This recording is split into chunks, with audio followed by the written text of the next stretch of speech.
No one is safe here. No one is safe in the region, no one is safe in Europe and within the alliance. Because those incidents are very close to the situations when everything is going to escalate and where everyone will be involved into something that we want to avoid. And the key to avoid that and the key to prevent this from happening is protection and pressure on Russia. This is how we see the situation. Till we don't have the confirmation that there was intentional attacks.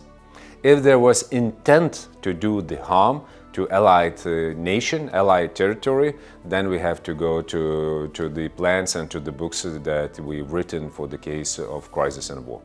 When we are dealing with military force, when we are dealing with destruction and with aggressor on the other side, the probability of incidents is increasing and the probability of miscalculation, probability of mistakes and the behavior that can be misinterpreted also increases. And to avoid that, we need the proper systems that would allow us this from happening.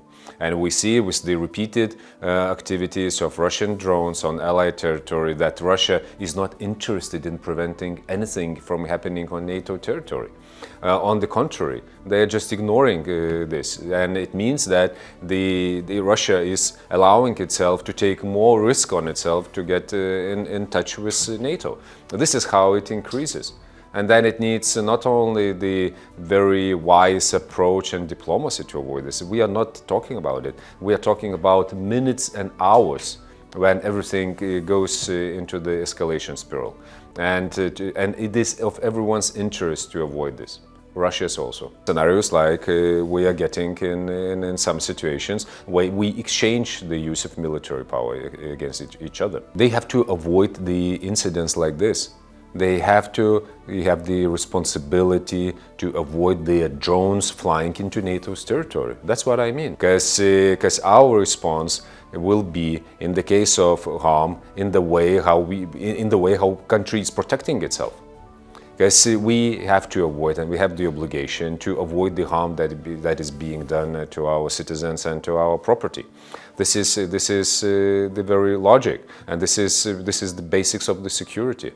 And if we cannot do it with our proper air defense means, because of the multi-layer threat that is coming to us, there are other options how to respond to the very source of the threat.